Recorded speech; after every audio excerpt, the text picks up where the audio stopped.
Okay, in this video, we're going to be talking about KidBehindACamera again. I made a video on him about a year ago, pretty much talking about how he was one of the most biggest scumbags in the history of the platform. And I took a look at his channel and noticed that he is the exact same. As a matter of fact, he's gotten even worse. Like, if you look at his most recent video, it's literally called Back with My Ex-Wife, even though they never divorced in the first place. There's a whole bunch of videos about them either breaking up, divorcing, or just a whole bunch of stupid bullshit. I haven't took a look at any of these videos, but I have taken a look at one of these videos that was coincidentally posted not even a whole 2 weeks ago, called The End. It feels like this is like the 5th video he's made that's called The End, even though the entire video is just him hugging somebody and saying goodbye to somebody he's not going to see for like another 2 months, or it's just some stupid bullshit that absolutely nobody will care about, because obviously there's a reason he put that in the title as The End for views. Not to mention that he is still milking his dad's death for views. I know the loss of a parent can be hard, but at the same time, if you're just making consistent videos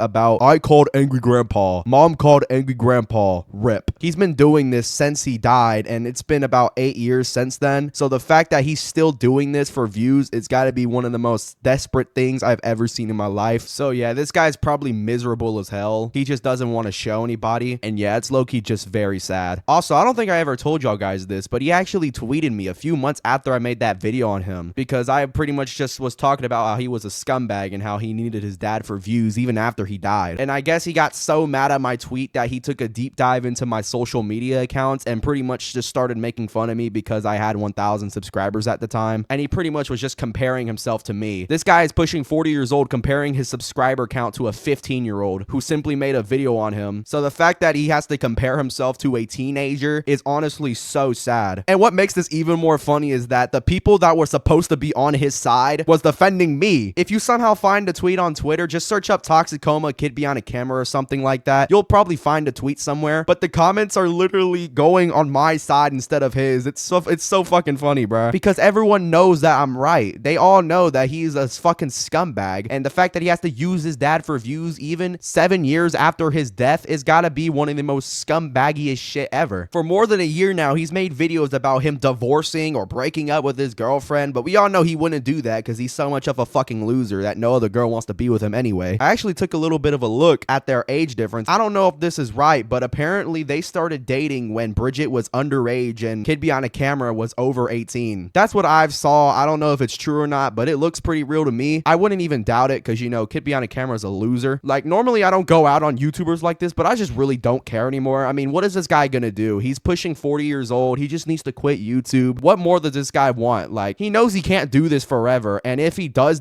somehow do this forever, he's gonna be 60 years old talking about it's over. Like, I can already imagine him in like 20 years time making a video still milking his dad's death, talking about some angry grandpa called me. Oh my god, if that actually happens, dude, I seriously wouldn't be so surprised. The thumbnails, the titles, everything, it just seems like one big drama skit. It's honestly ridiculous. And one thing I'm really starting to notice about this entire channel is that it looks like all of his videos so far from this year is just a consistent loop of we're divorcing, we're still together, or it has to do with somebody named Tina, or angry grandpa, videos about angry grandpa and how he calls them, or something about the truth, or ex-wife or wife. It's just ridiculous. He's switching between all these drama titles and they somehow still get views. I don't understand why people keep falling for these titles, because why are you watching this piece of shit? This guy is literally the worst YouTuber ever. His content is boring and he knows that it's boring. He knows that he has to use these clickbait titles and these clickbait thumbnails because he knows that the content's shit. You can't just put The End just for the end of the video to be absolutely nothing. Like, if you take a look at the video that's called The End, you can see Bridget crying, but it's not for the reason you think. She's crying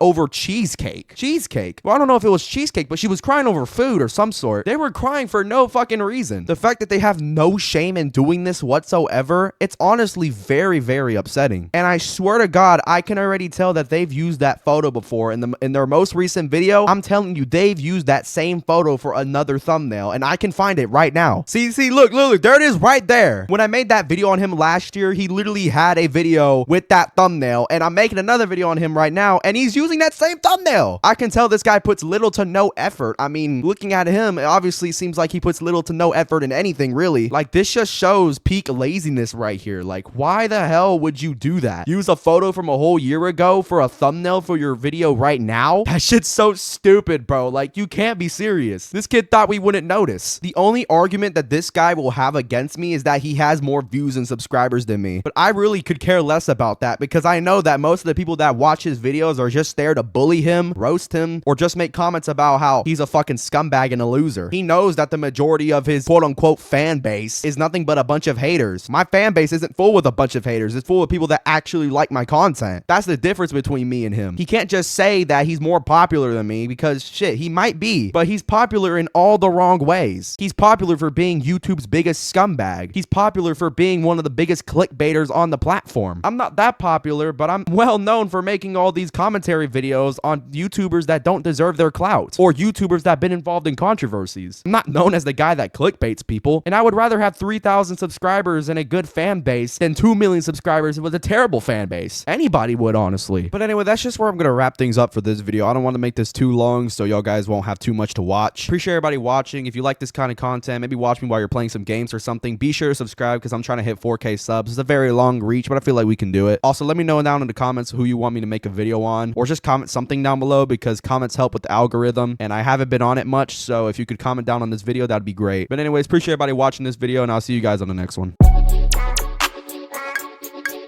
Baby, you can save me.